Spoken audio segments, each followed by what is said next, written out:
It's a beautiful morning out there. Good morning, everyone. We'll call this meeting of the Fergus Falls City Council Committee of the Whole to order. Roll call, please. Here. Here. Here.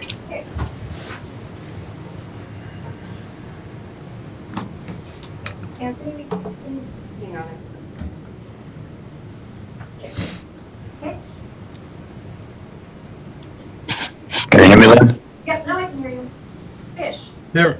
Egbert? Here. Plumey? Here. Clifford? Here. We have a quorum. First discussion item this morning is the rolling Platz stormwater agreement. We'll call on our city engineer, Brian Uvaro. Good morning, Brian. Thank you, Your Honor, and good members as well. Good morning. Probably best to turn to this exhibit here.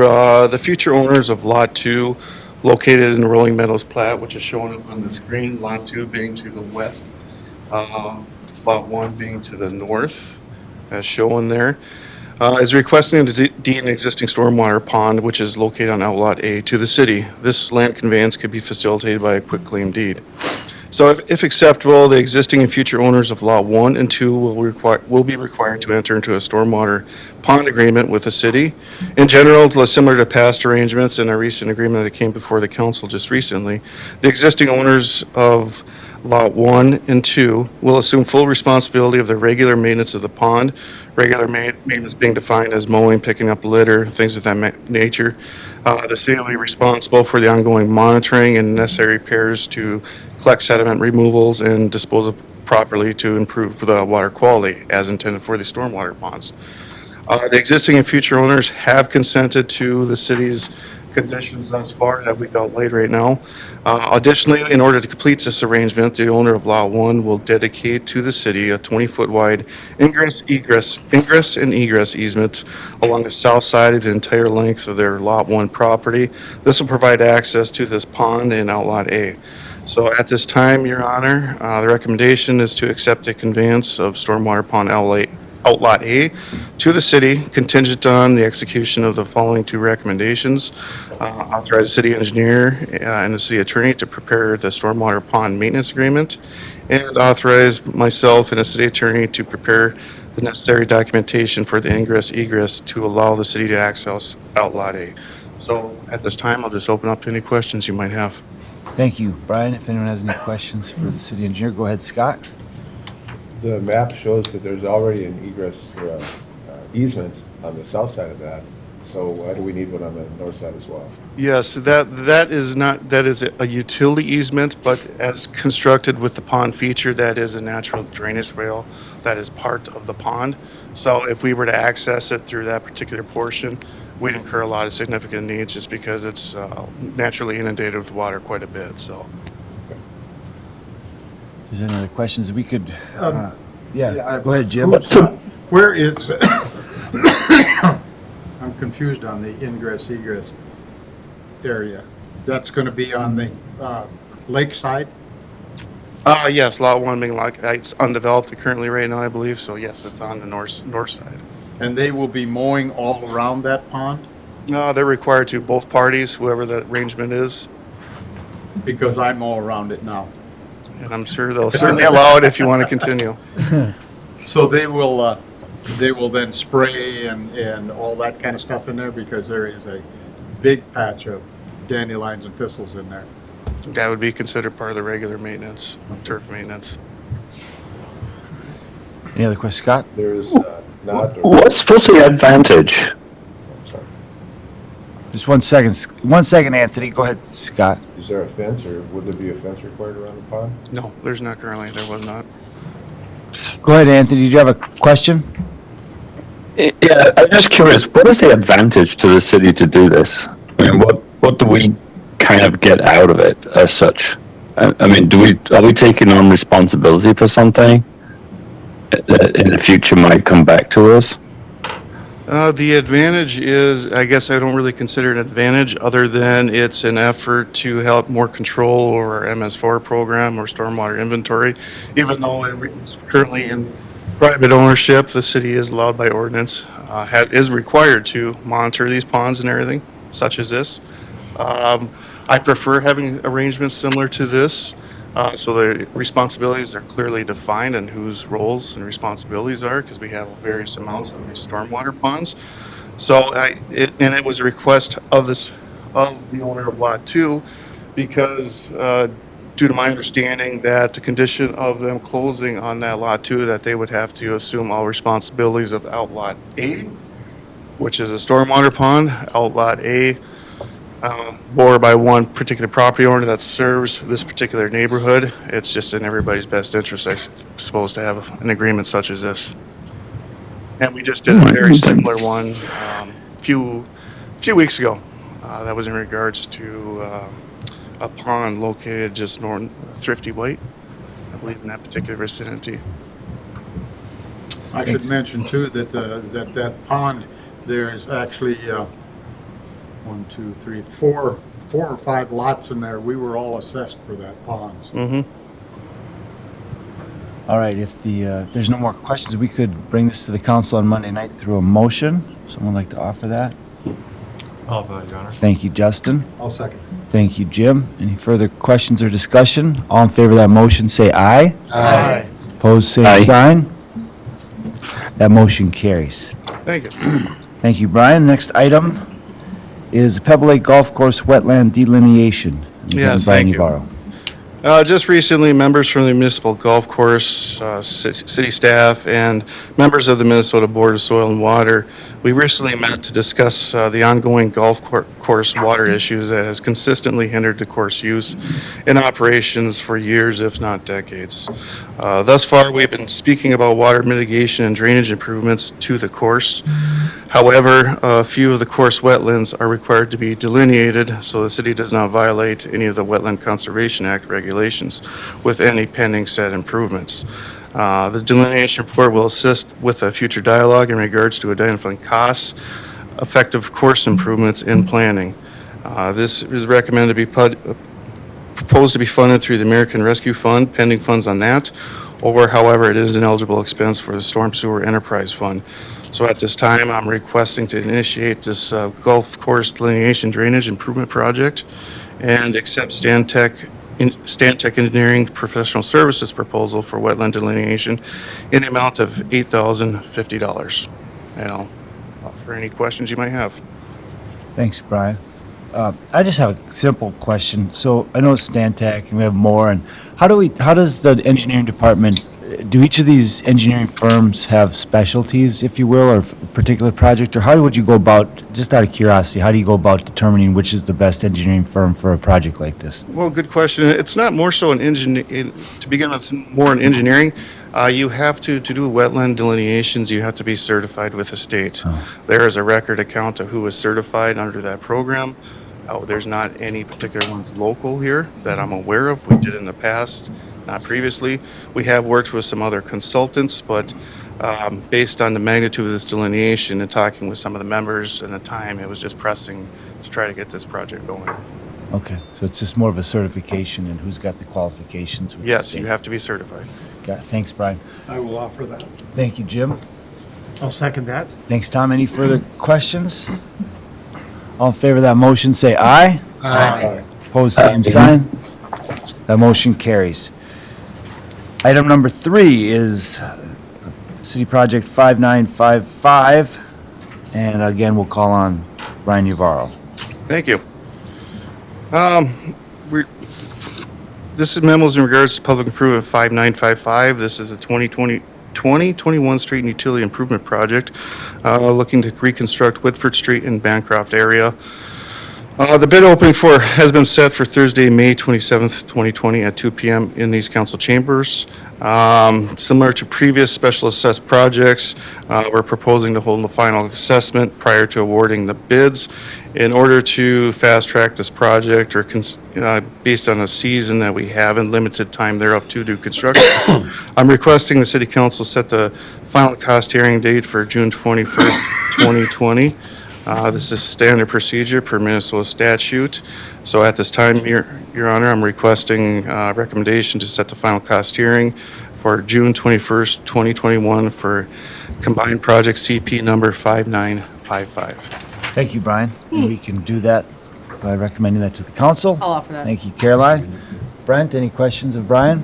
Yeah, Tom? No, I was just doing this. Okay. All in favor of that motion signify by saying aye. Yep. Opposed? On Opposed, the same sign. memorandum, I think it should say the bids are scheduled to open May 25, 2021. No, excuse me, one type. Yes, thank you. If you want to amend that, We'll note that. thank you. All right. And next is a pavement management overview. And hopefully you guys don't mind if we do something a little bit different today. All right. Pavement management might not be the most exciting topic for everybody, but we'd like to try something a little different. We're gonna do an interview with Brian. He looks really excited. Is there audience participation? Here we go. Everyone wanted us to throw glitter in the air and be really, you wanted to. You gotta do all items and you get to interview, the interview. What a day. I want different voices for different Running the characters. show today. Yeah. It's like the Oprah Winfrey show. Hi, welcome back to Lynn. So Brian, as a city engineer, you're in charge of our city streets. And we'd like to thank you today for taking some time to answer some of the most common questions the city gets regarding street conditions, repairs, and funding. So many people have the perception that the roads in Fergus Falls are the worst anywhere. Is that true? I would disagree. As we know, living in Minnesota, our climate has some extreme temperature ranges. Sometimes they can be 90+ degrees, and the summer, of course, and sometimes negative 40 degrees. That's a huge fluctuation in temperature, and this greatly impacts our roadways. People who drive in other cities typically use that community's particular main roads to get to a destination for shopping, restaurants, and services. It's common to find the main streets in most communities that are in better condition than a side street or a local street residential. So like if I was going to another city and I was visiting a relative that lived on a residential street, it's going to be likely that those streets are not in great shape either. Yes, it would be likely true for that community, our community, and every community in the nation. So what do all streets have in common? Streets have a limited life and eventually need to be replaced. When you combine traffic volume, vehicle weight, weather, and time, it equates to deterioration from heavy wear and tear. Proper maintenance can extend the useful life of a road, but maintenance has its limitations. Eventually, all roads will need to be replaced. So I found it interesting to learn the city has approximately 100 miles on our street system, which is the equivalent to driving to just outside of St. Cloud from Fergus Falls. That's correct. We do have over 100 paved miles of roads in our system. I like the map shown right here, just give you a little representation of how much centerline feet we do have to maintain. We also have quite a few alleys and gravel roads too. The city must also maintain as well. With this amount, the city uses a number of strategies to tackle street projects such as crack sealing, pothole patching, repair, mill and overlay, seal coats, and reconstruction. There are other techniques too we're also looking at. So we don't always think about streets as having a function, but they do. So can you tell us how and why streets are classified? Well, we typically follow MnDOT's hierarchy when it's what they call it street functions, which are heavily determined by traffic volumes and the intent design of a roadway. Most of our streets are local roadway, which includes our residential streets. Fergus Falls also has traffic entering and exiting our community through county, state aid, road systems, and the Trunk Highway 210 as another example, along with the interstate system. Collectors are the roads frequently used by those coming from outside the city limits. Additionally, we have miles of streets located within our industrial areas that are different in a manner that we not only have to maintain, but we have to design these with heavier road sections due to the increased weight by them traveling on them. All right. We often hear you refer to things as MSAS. Can you explain what exactly that means? Yes, MSAS, typical acronym for Municipal State Aid Street System. They're primarily the entrances and exits to our community. They have the highest traffic volume. These main roads are designated as our emergency routes, and different funding sources are designated for these streets. only state aid funds can be used on these particular routes and not on our local streets. As you can see from listing on the, we just have some examples of our MSA streets, municipal state aid. It's composed of about 25.8 miles, which represents about 20% of the city's overall system. One of the biggest jobs the engineering department oversees is prioritizing which project gets done and when. Yes, the screen before you right here just shows you, gives you a brief snapshot of some decisions that we have to take in consideration when we're prioritizing these projects. Generally, we want to prevent the roads in fair condition from falling into the poor condition. We want to avoid the worst first scenario in order to maximize the benefit of available funds. We try to prioritize preservation over reconstruction and keep costs down. We typically review projects which have received maintenance and or reconstruction and identify a schedule for future maintenance, such as seal coat. Generally, the first strategy we're going to use after reconstruction. So Brian, can we talk about the factors into your decision-making process and talk about how the projects are prioritized a little more? Well, there's quite a few. First of all, we look at the street functional system, as we just covered. We look at the condition of the pavement, decide which strategy this road qualifies, and subsequently the funding sources. We then look at the age of pavement, how long it's been since the streets have had work on it. From an engineering standpoint, we look at the number of factors like condition of the utilities below, which is a huge thing, and I want to point out, especially from Undertake County and the city, same thing, but we have the utilities beneath, which is very significant.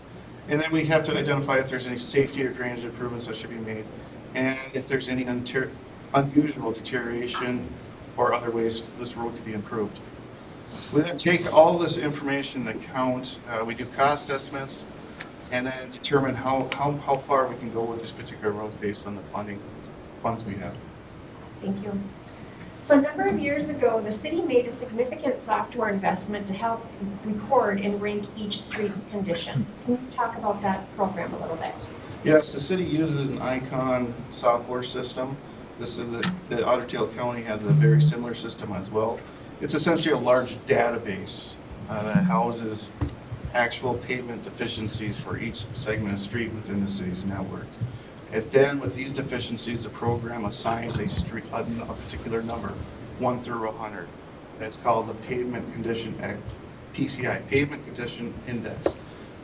Yeah, this number correlates to the condition of a street at a very aggregate, objective manner. It ranges, like mentioned, from 1 to 100, 100 being best, if you review the screen, and 0 being very poor, obviously non-existent, in my opinion, being the worst. We take the information the software provides and we plug it into our formulas to identify the amount of funding the city can put towards these streets. The system assists us also with identifying potential street candidates that we may be looking for a seal coat or an overlay.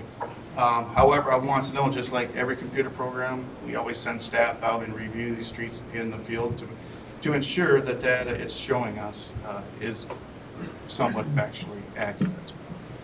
Okay, so now we're going to Brian, I have a question. Sure. Who inputs that data? Do we have somebody go in and drive all of our roads, or is that done by our people? That's a good question.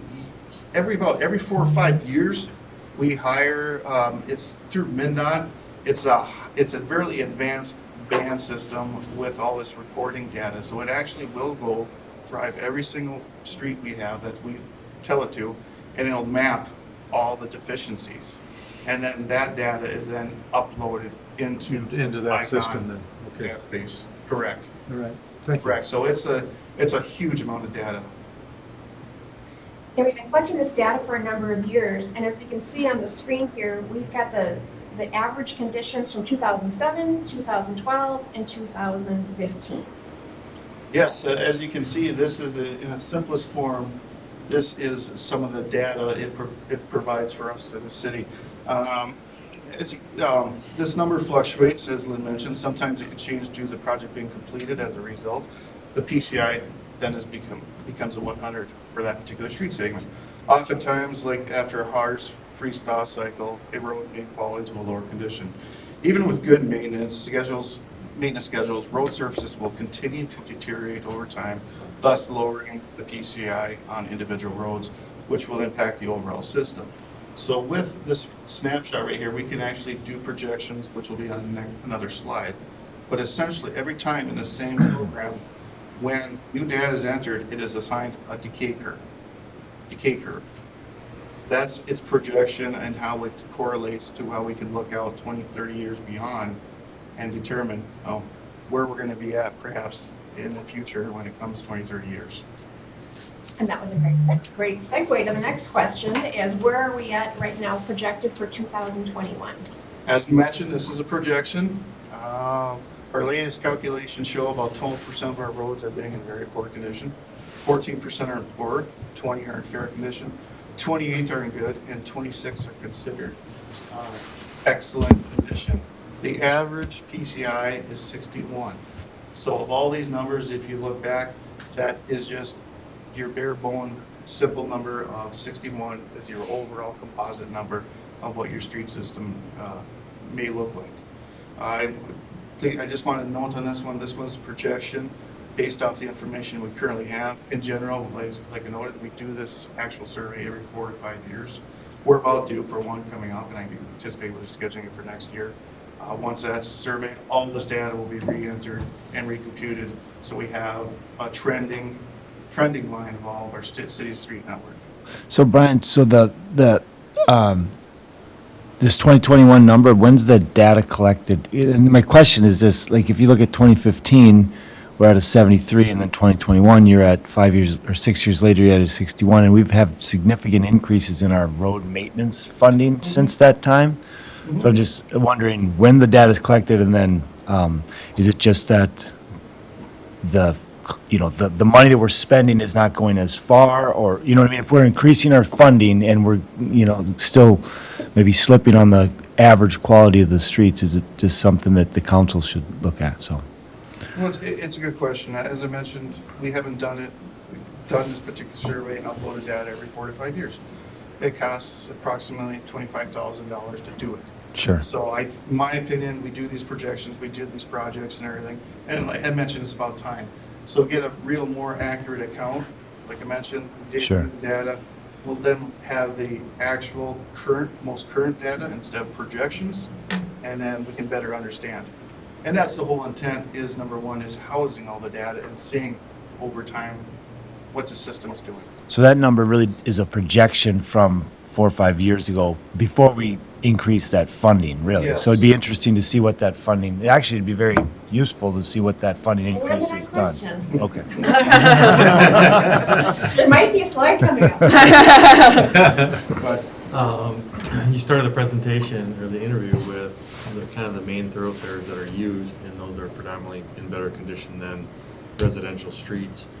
Is there a way, I'm just curious, is there a way to segment the 100 miles we have that are the main thoroughfares and what condition those are in? I'm assuming we probably don't have any of those in the 12 or 14%, but is there a way to, I'm assuming those are all in the green or the blue, probably?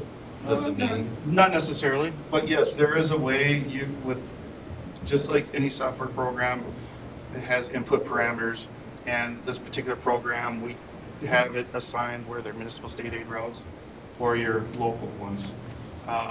As mentioned, it's ongoing and everything, it has that capabilities, but I would have to review all those to make sure, because we make changes in our state aid system. I believe last council or so, we just revoked a few mileage and everything, so everything's very fluid. So it has a capability, I don't have that readily available. I just think it'd be nice, the main roads that were highly traveled, it makes sense that those should be in better condition. It makes sense that we'd be able to pull that and make sure they're in good condition compared to some of the off streets. Jim? Thank you. That 12% that's bad, if we fix all that up to 100%, what difference is that going to make in our number? Will that raise the 61? Because you still got the other roads that are slowly deteriorating. Mm-hmm. We fix that 12%, well, the 14% might move up. The 14, yeah, naturally, I would anticipate some of these numbers. As mentioned, everything in the program is running at a natural decay curve. When you do a maintenance, it will boost up to PCI, then go like this. We covered some. I I would have, but Lynn didn't want me to, and everything going into too much detail. You said don't get too engineering. Every time you do these, yes, you're increasing the 100%, or bringing that PCI up, and that's gonna naturally fall off. So I would anticipate if we reconstruct all this, you're right, these other roads are still gonna deteriorate. Those numbers are gonna, it's just what high shift range they're gonna shift to. But I would agree, they would fall into that order. It's just a merry-go-round. Absolutely. Yeah. Can I ask a quick question about a phrase on a few slides back? I was going to wait till the end, but everybody else is asking questions. You said that you wanted to avoid the worst first approach. Could you talk a little bit more about that? Well, if we could kind of get more a little bit slides, we understand there are some absolutely terrible roads. With some of the funding sources we have, such as mill and overlay, seal coats and everything, we cannot just overlay these projects just because of the amount of reflective cracking and everything. I always say it's gonna look like 2 years from now it'll be like the same looking. The street will look the same cracks, everything. It'll be a darker tint for all practical terms. So you're throwing essentially good money at bad. Sure. As we begin to slide, and that's what we're going to introduce is there's other advanced techniques. Now, for roads like that, those really worst roads, those are the ones that give us the biggest headache, because if we're going to make an investment, reconstructing the whole pavement structure, we have to have some security of what the underlying utilities are. Yeah. Even though there's risk, Yep. as all. But barring, we don't have to have any utility issues or that. There's other techniques such as reclamations that we can talk about and everything too, where you're essentially grinding out the entire pavement, getting rid of reflective cracking, everything, and then paving a new section over it. Uh-huh. A lot more upfront costs. However, if you look at your rate of return over 30 years and your maintenance costs, it's very compelling. Yeah. Okay, thank you.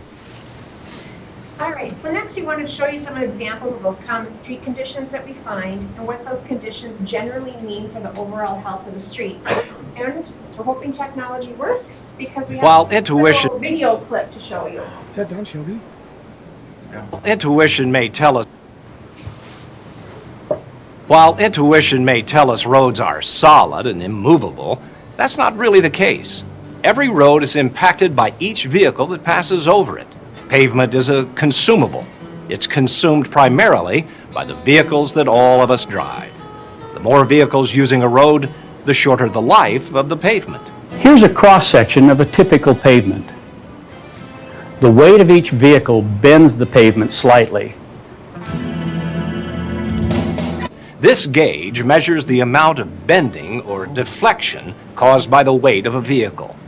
As the truck approaches, notice that the gauge first swings to the right. That means the road surface actually moved upward a small amount in a ripple effect caused by the approaching tire. Now we'll restart the action. The gauge swings to the left as the truck moves over the pavement. That means the pavement is being deflected downward.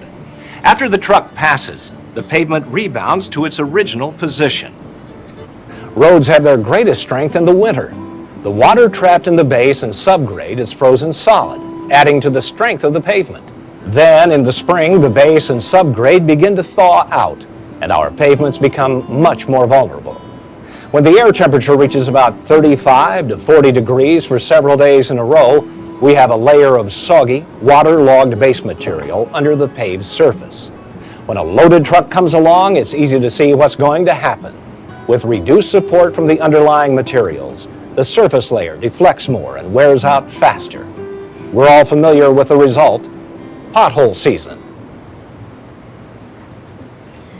All right, so the first street condition we're going to look at is alligator cracks. Yeah, so this is what we commonly refer to alligator crack, fatigue cracks. These are older, generally older. Fatigue streets have deteriorated, and they often have a bad attributed to a bad subgrade, which allows excessive flex, like we kind of just noted in the previous video. This is usually exacerbated with heavy traffic. We attempt not to overlay on alligator cracks such as this, which we spoke about. But we tried on these particular areas, we got to take a more in-depth look. We do not want to throw good money at that, just like we spoke about. We simply have to take a little bit more It's the roads like this, which we have plenty of them, but generally in our mill and overlay projects, where we're just milling off, that we'll talk a little bit more. We'll do some full depth patches in these particular areas prior to overlaying. Costs a little bit more, but these are some of the strategies we try to do to address some of these streets. However, as we know, we have some of these streets that last for blocks and blocks. That's where we gotta look at reclamations potentially. All right, another example, something we often see is cracks in the road. Yes, other than the fatigue cracks, cracks in the roads, such as this, are common as well. In general, these are as a result of thermal expansion, and eventually, once cracks widen in the winter months, water intrusion occurs. The water expands and the cracks widen in the cold weather. Additionally, in conjunction with the water, we also get what we call incompressible materials, like sands that get into these cracks during these winter months. Subsequently, in the summer months, the road comes back, contracts due to thermal expansion, and now we have these uncompressible materials such as sands. These sands in these joints now is what we call internal pressures that just distresses those cracks even more. When you see our city crews out doing crack filling, they're trying to improve these roads by filling these cracks to keep try to keep them watertight per se, and generally to keep these incompressible materials out of these cracks. All right, now this might be a little bit corny, but we want to keep your interest up in pavement management here. So we have a little story, little fun fact, that sometimes the conditions of the street actually make interesting news stories. So if anyone was following the story last year out of Sioux Falls, there was a corn stalk that was growing in a distressed street. And until someone vandalized it and pulled it out, it was kind of a social media cult following in the Sioux Falls area about a corn stalk growing in the street. But we just wanted to show you pavement management can be fun. I enjoy it. Brian? Brian? Yes. When they fill those cracks, do they actually try and blow the sand and stuff out of those before they're filled, or? There's lancet with air is a general practice and everything, or you can do route and seal as well. It depends on what type of rubberized compound you're using. There's all different kinds of variations as well, but in general, that's what we're trying to attempt to do. Okay. So another common and probably one of the most frequently reported problems to the city that we get is potholes. And we do want people to report those to us so that we are aware of, especially the big ones, that we can stay on top of those. And we did see a little video here about how potholes are formed, but Yeah. go here. Yeah, I just want to know, we're talking about alligator cracks, transverse cracks, potholes. There's a lot more, deficiencies that we encounter. These are just some of the basic ones that mention all communities. Yeah, potholes, just like in that video, are repeated wear and tear on a road. They're often exacerbated, as mentioned, by large heavy trucks that continuously break up material until they finally crack and leave a crater in their path. We often send crews out to patch these potholes to ensure safety for cars, pedestrians, and vehicle shocks. Some of these potholes can create serious damage. And we have another little quick video.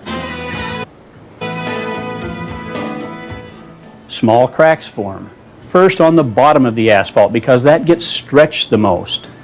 As the asphalt is fatigued, cracks also form on the top surface. Now, water on the pavement from rain or melted snow gets into the cracks. When the temperature drops, the water freezes and expands, making the cracks deeper and wider. With more precipitation, more freeze-thaw cycles, and the continued vehicle loading, sooner or later the cracks go all the way through the pavement. Now water can get underneath the surface. When this subsurface water freezes and expands, it pushes the pavement up and weakens it even more. When the ice melts and contracts, it leaves a space, so we have a weakened pavement layer over a cavity. All that's needed now is a good-sized vehicle, and there's your pothole. All right, so we're going to get back to the mayor's question here. With the limited number or amount of funding available each year, how do you decide which projects to undertake? Well, planning for street project begins at the city's budget process. Requests go to the tax levy committee and ultimately to city council for approval. The engineering department looks closely at the amount of funding that is allocated and determines what's the most cost-effective solution. Again, with over 100 miles of roadway within the city limits, it's hard to maintain, much less improve, all the street conditions for a shorter period of time. We continually monitor the projected availability of federal and state aid funds that may be applied to our local system. Our local system maximizes the benefit of these dollars. Just noted too, though, we're going to talk about what's levied and with our state aid funds that we get allocations to from the state government. Okay, so the next slide shows just this graphic of what the city has set aside for residential area projects just last year, what you guys did. Yeah, we have budgeted, and here's a recap of previous years and how the city council has taken actions to increase. We have budgeted approximately $130,000 for preventive maintenance such as seal coats, and nearly $250,000 is budgeted for mill and overlay projects. These projects are paid from the local tax dollars, levy dollars, and its funding is calculated separate from major reconstruction projects. So let's look at how this compares to previous city budgets for street improvements. As you can see, the city began making significant increases to our city project budget in 2016. As we know, our residents want the city to invest in our streets, and our elected officials have responded with allocating more additional funding to street improvements. So if we had unlimited funds, what could we do with streets? Now, this slide right here is just a typical, what we call the ideal preservation that we'd like to look at, showing the improvement on the roadway, what it would get over its lifetime if we had limited funds. As you can see, all roads have limited lifespan. We work hard at preventive maintenance on projects rather than waiting until they're the worst.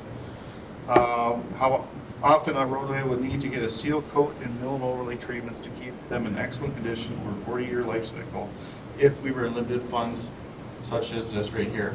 Just to show, we would typically try to seal coat a new street 3 years. Then year 6, year 9, and then maybe year 15, mill and overlay. From a cost standpoint, you can look at other communities.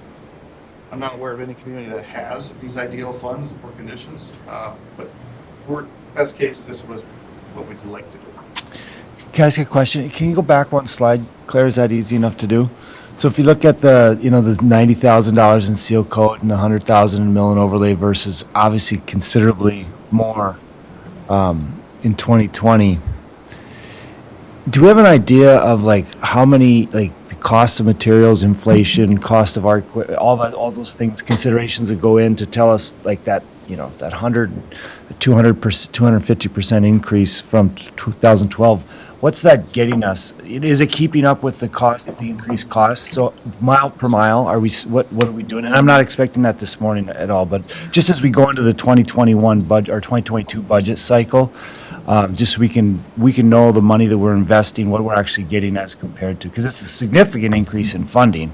And are we seeing the results, or do we need to even look at possibly increasing that more? So anyway, not a question. I can answer that, and without no particular too much detail, but it is generally providing with this increase. All it has to do with 2 or 3 more additional blocks. Got it. In a mill overlay.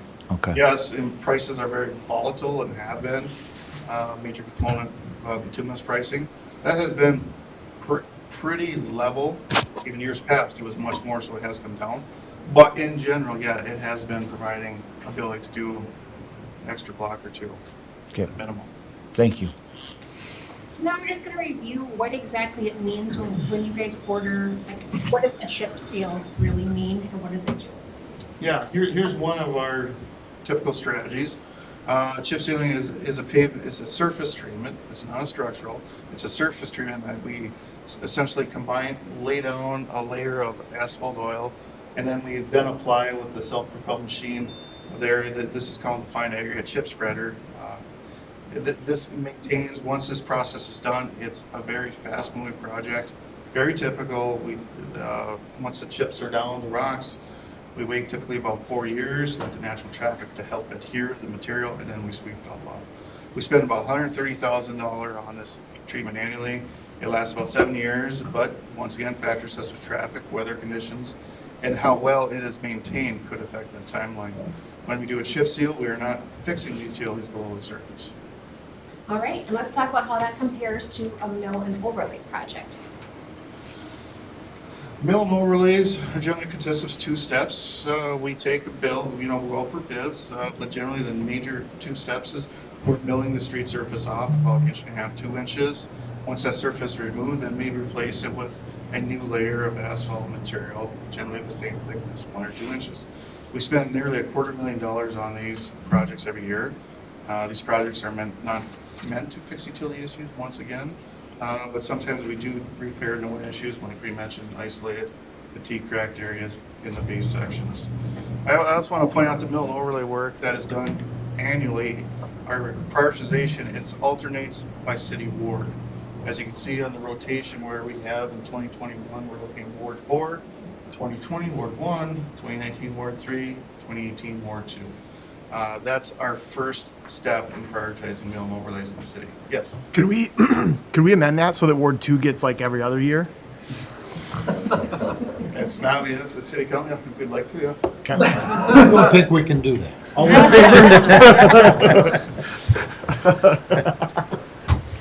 So in addition to the annual maintenance work, the city's always planning for and undertaking large reconstruction projects like we just talked about earlier in the meeting today. Yes, we undertake a lot of large-scale projects, not only to fix the street surface, but the failing infrastructure beneath the street. These projects are not funded by the city's levy dollars that we're talking about, previously talked about in mill and overlay.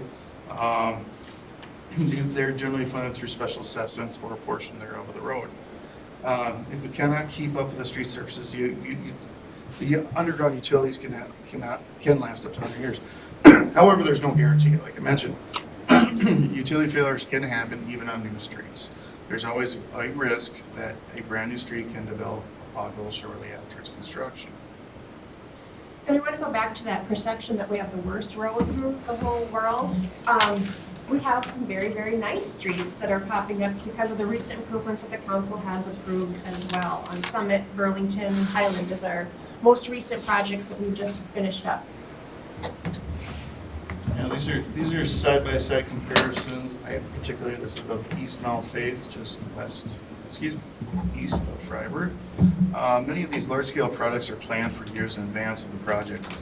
We must follow a state process, state statute 421, if affected owners are going to be assessed for a portion of their street. This is very similar to Bancroft and Wintford. We assign a portion just of the street. However, taxpayers' water and sewer funds, a portion of their annual bill, monthly bill, goes into our funds so that it helps replace our water and sewer when we're doing these reconstruction projects. So other than the street, the city is paying for those costs to do these utility reconstruction projects and just assessing a portion of the street to abutting residents. Another great segue. Are there any other ways to pay for street improvements? Well, we are considering implementing franchise fees, which requires an ordinance dedicated to spending 100% of the funds on street projects. This would take place with Great Plains Natural Gas and Otter Tail Power Company. Although this additional funding source is still in its infancy for the city, a portion of these funds could supplement mill and overlay projects, doing more with these more blocks and seal coats. They could fund more extensive pavement reconstruction techniques, such as full depth reclamation, and minimize or eliminate the need for special assessments for reconstruction projects that we just spoke about. So Brian, we have covered a lot of ground for roadway today, but we'd just like to summarize with the 3 points of the main points of the whole presentation today is streets do have a limited lifespan. There is a process in place to determine what the most pressing needs are. And third, the city does work hard to find the most economical solution that benefits their taxpayers and our residents. So, are there any questions for Brian, and Brian only?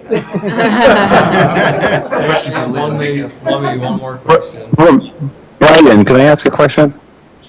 Sure. Hey, go ahead, Anthony. It's kind of equally to the city council too. I mean, I get a lot of calls, obviously, on street condition, and I think one of the things that would go a long way is as we look to spend $3+ million on the downtown riverfront, of taxpayer money, that benefits. Technically, yes, it benefits everybody, but it really doesn't. There's a lot of residents that will not go down there and will not use that and will not use it on a daily basis. The city has, quite a lot of fiscal funds. What would happen if we took, say, like $1 million and actually got ahead of the curve? Because, as you say, you're looking at a preventative maintenance program and you're always going to have one street. As much as you repair, this 10 miles, there's another 10 miles that obviously just slips every year. 10 miles slip into the next condition. But if we actually threw some money at it, it actually fixed a lot of the roads, because, when you walk around town, yes, we can say, we're not alone, but, we're trying to differentiate ourselves. So do we really want to be in the same category as Moorhead with bad roads or with Grand Rapids with bad roads? And I just think that we need to, as much as we spend money on recreational things, we need to spend some money on infrastructure and take some of the money we have and actually get ahead. I mean, what would $1 million do for you, Brian, in terms of, because we're playing catch up to a certain extent, and you never get ahead unless you actually throw some real money at it and actually, put some effort to get us beyond where we're at today. Yeah, thanks, Anthony. I know that the American Rescue Funds are obviously one of the projects, one of the areas we're looking at is infrastructure, and I think that's one thing that that we're going to be looking at for 2022. So yeah, I mean, I think Anthony's question is a good one. What would a significant, one-time shot? We have one-time monies. If the council ultimately will need to decide how those monies are spent. So infrastructure is definitely one of those areas. So maybe that's something you could bring back at some point. What what's $1 million? What's $500,000? What's $2 million? Just what does that do to the overall curve, if you will, of where we're at in the game? Well, thanks, Brian. if I can answer that, kind of with, of course, more allocation of funds would help out. I guess it's the city's, how they view the system or what they want it to be. I know, for example, back to this Icon pavement management system, there's varying techniques in how you want the program to maintain your system. I believe City of Bloomington, number one, not to mention they have 2 staff members that are fully dedicated to this particular program. But they set their threshold. They want a minimum PCI of, I think it's about 65, 72, I don't want to quote it. And then that number there, then it go back to the system and determines how much funds they're going to need to identify those needs. So it's a matter of what you want your system to have. Mm-hmm. Yeah, but I think a point to that, no matter, we could set that pavement management at 80, which would, be a significant increase, but we're still going to have some of those roads in the, You're going to have those amount of roads, and you're going to have some significant costs. And like I mentioned, it's how much you want to bore at one time. We got street reconstruction fund. We have a lot of sources and everything to use on these funds, but taxpayers are paying for it, so sure, that's how we want to prioritize. In that same vein, one number that would be interesting to know, pretend that you are the Santa Claus of asphalt, and you could wave your magic wand and spend an unlimited amount of money to make our roads just buttery smooth. What, and of course not right now, but I mean at some point, it would be nice to know what would it take, what kind of investment would it take to bring all of our roads up to what people who call me want. Remember, Bill is sitting in the audience today, so. Bill, plug your ears. It would just be, I mean, if you could say, okay, well, it's going to take, if if you want all the streets, just smooth, it's gonna take $30 million or whatever that number is. It would just be interesting. Do you have a ballpark idea of what that would take? No, I'm not gonna, no.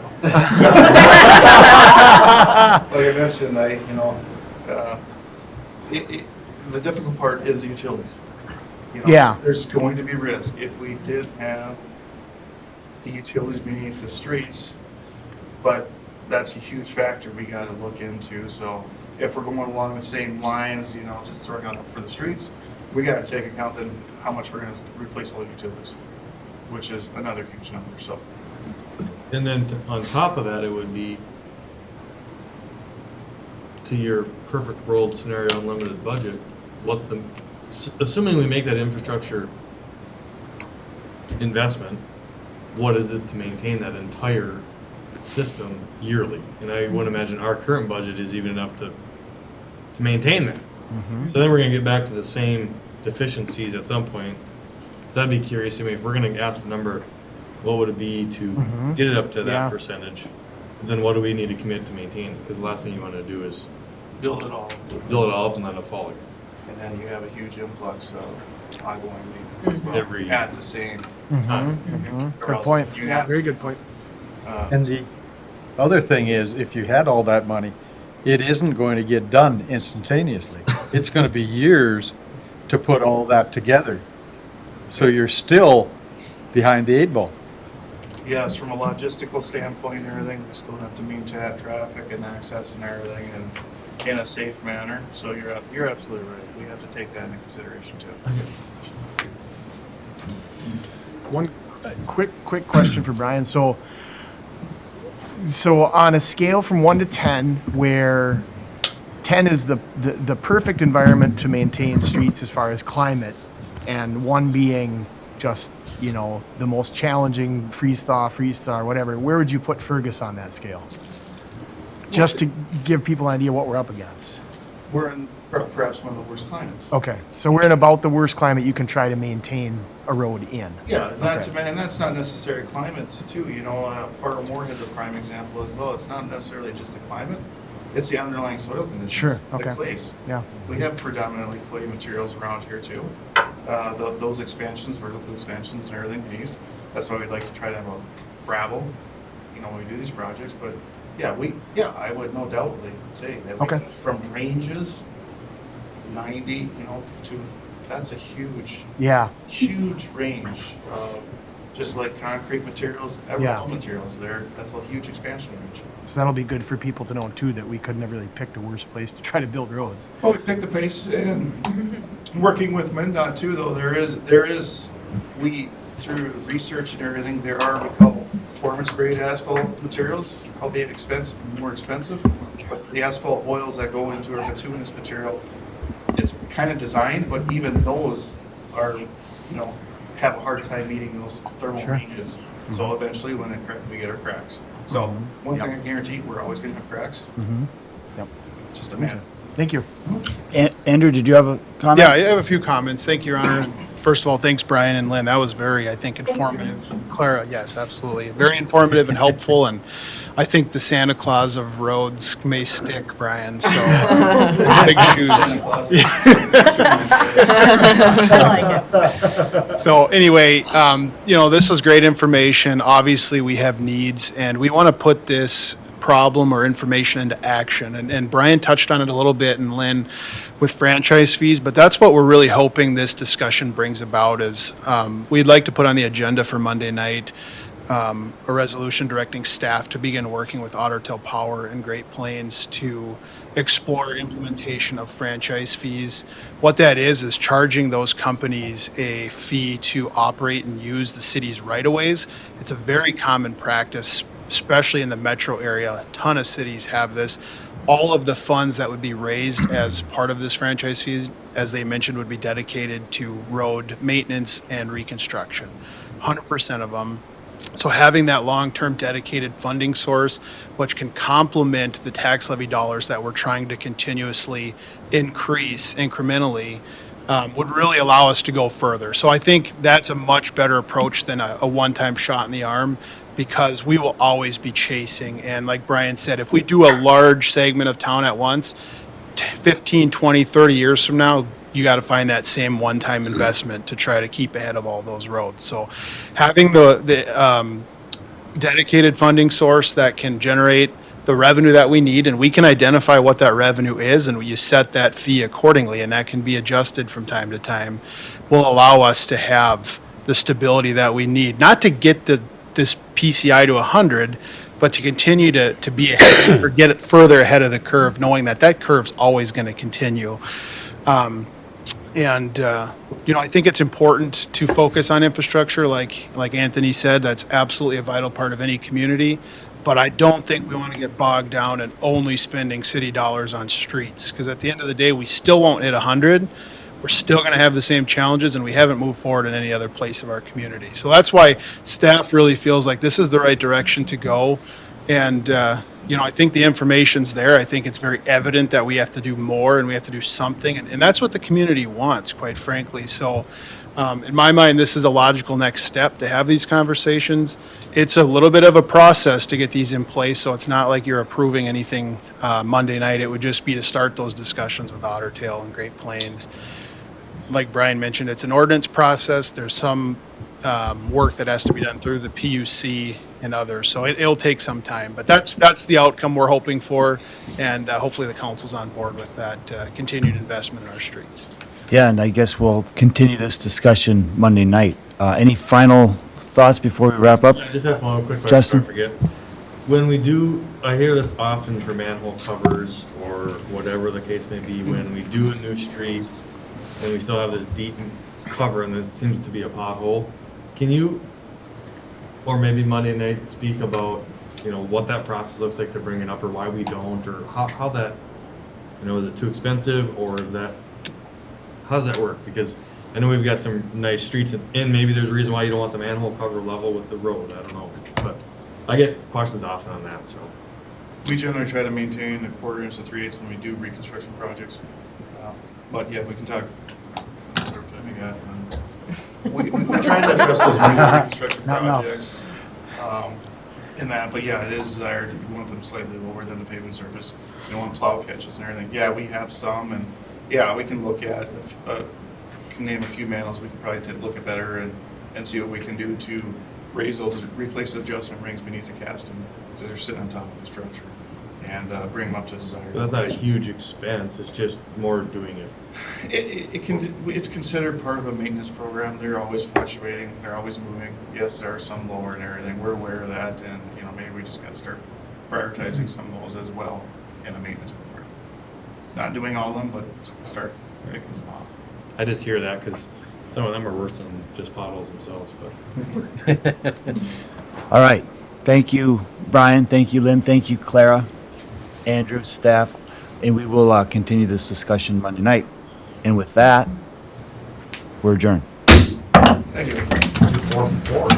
Thank you.